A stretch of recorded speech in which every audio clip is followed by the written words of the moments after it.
Hey, here's my classroom changes assignment.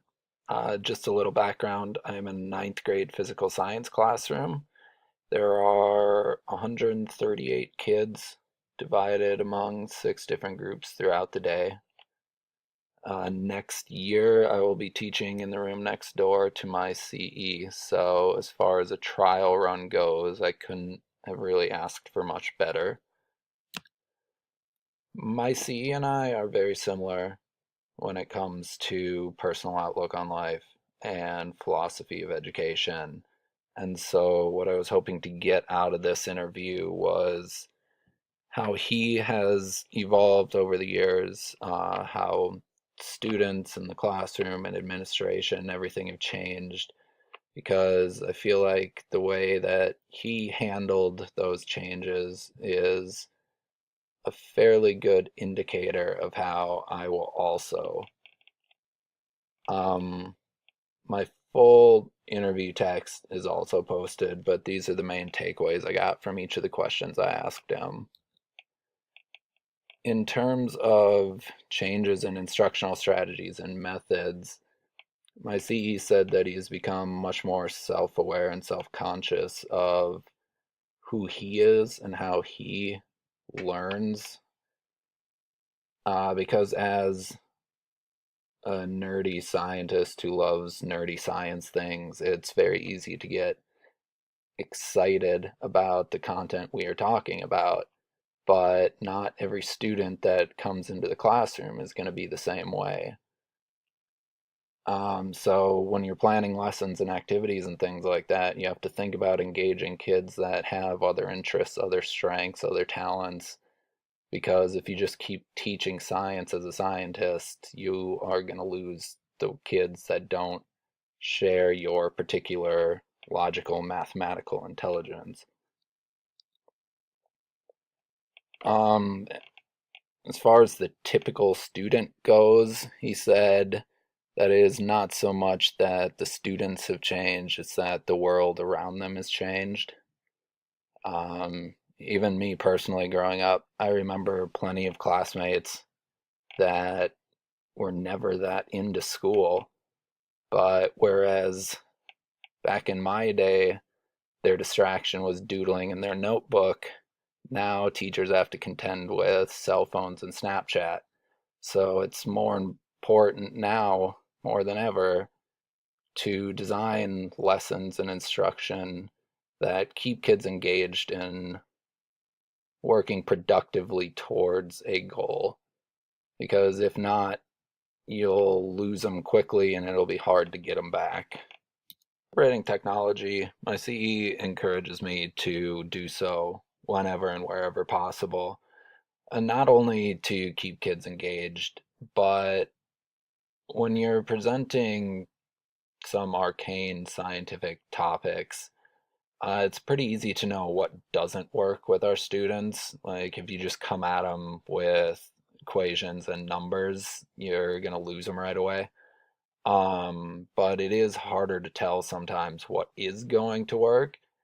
And so we try to present them with visuals, video simulations, kind of just as many different viewpoints on something as we can, uh, trying to find something that the kids make a personal connection with that we can build off of.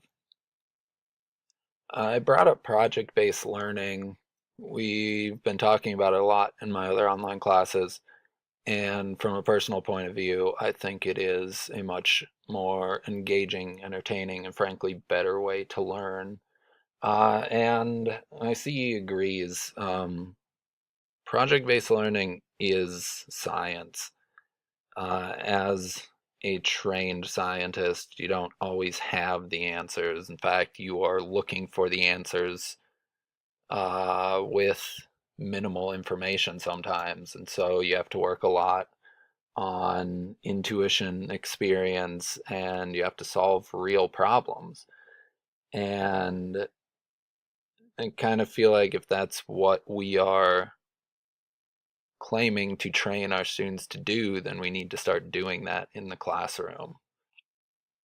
I see he claims to have experienced very little administrative pushback when he's tried to think outside the box and focus more on learning than on memorizing content. Because, I mean, the administration gets it. We're not producing factory workers anymore. We're trying to prepare kids for a fast changing world. And if we aren't helping them learn how to solve problems and learn how to think, then we're kind of failing uh, our obligations as educators. And his advice to me to stay on top of my game is just keep taking risks. You don't want to become that tired old teacher that does things the same way year after year, because if we aren't continuing to learn and grow, then we can't really expect our students to either. Now to my high school experience. Uh, the artifact I chose for this slide is a graphical representation of how I spent my typical day in high school. You can see there are a few worksheets, some note taking, a little bit of studying, and a whole lot of boredom. Uh, my teachers, Jesus bless their heart, were good people that meant well, but I honestly don't think, from a personal standpoint, that they added a lot of value to the classroom for me. If you had given me a book, I think I would have achieved the same results. But that type of high school where the teacher stood up and lectured and you took notes and then you took a test, that worked for me. I can't necessarily say that I learned a lot or that I was pushed to my full potential because I looked at high school as sort of a game. If you challenged me with a test, I was going to win your test. But obviously, that wasn't the case for every other student in the classroom. Now that I want to become a teacher, a lot of my philosophy is based off of what was wrong with the way that I was taught in high school. I see two major problems with getting stuck in a rut and only teaching one way and only teaching to one's own intelligence. The first of which being you would be hard pressed to find anyone left on Earth that still honestly believes that's the best way to teach every single student. Um, and the second is that I believe there's a little bit of vanity in that mindset. If you only teach a science classroom to your logical mathematical strength, it kind of assumes that every single student in your classroom wants to become a scientist someday. And that just is unrealistic. I think it's important that students learn the content that I'm teaching in my classroom.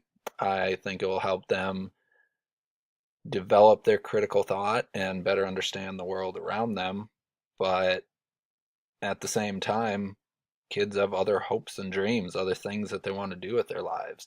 So my goal is to help everyone get the most they can out of my classroom.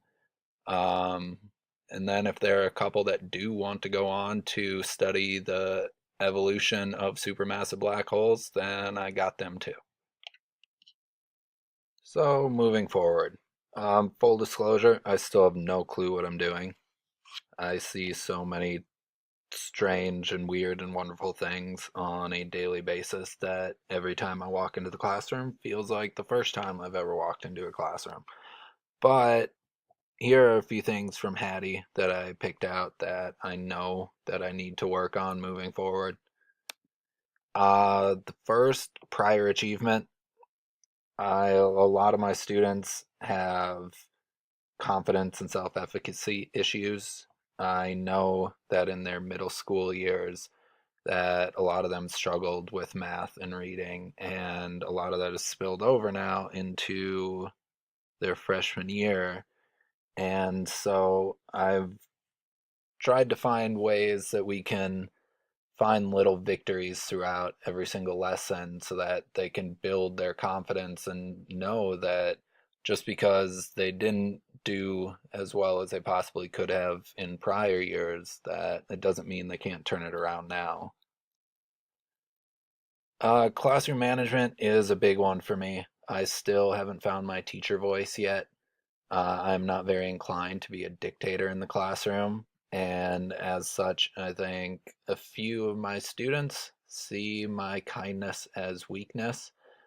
I need to get better with routines and with laying down the law when it needs to be laid down.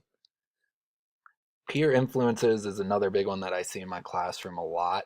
It seems like there's a lot of cliques of kids that if one of them decides not to pay attention throughout the day, then all of them decide to not pay attention throughout the day.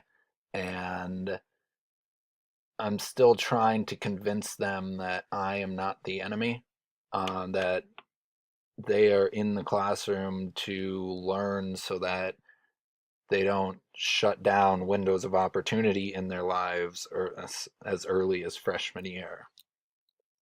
I also need to be a lot more clear about why we are learning what we're learning.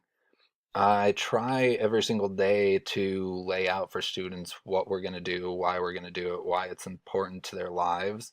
But at the same time, I've been trying to get through to them that part of being a young adult now is that when you look at the bigger picture of your life and what you want to accomplish, at some point along the way, there are going to be compromises and sacrifices that you have to make. And part of them graduating high school, whether they like it or not, is that they have to pass physical science. And so there's a proverb from the old country I keep trying to get them to understand. Što bi žit s volkom if you don't eat kak volk, which basically means if you want to live with wolves, you have to howl like a wolf. And if they want to succeed in life, they have to learn the rules of life. If they want to make it through high school, they have to learn the rules of high school. And that's what I'm trying to teach them. I'm not only trying to teach them physical science content, I'm trying to teach them responsibility, accountability, how to study, and what they need to do if they want to succeed in life. Teaching strategies, I'm getting better at. Um, it's still hard for me to sometimes understand why students don't understand, especially if it's other content area issues that are causing the problem. If they have trouble solving for X in math, then that's going to cause problems in our classroom, but I don't always know beforehand where those problems are going to arise and what I'm going to have to do to help students overcome them. And professional development. Uh, as I said at the beginning of this, I still have no clue what's going on, but I acknowledge that, and admitting you have a problem is always the first step to overcoming it. So I will continue to beg, borrow, and steal from whoever and wherever I can, and hopefully I will never get to the point where I think that I have this figured out, because I definitely never will.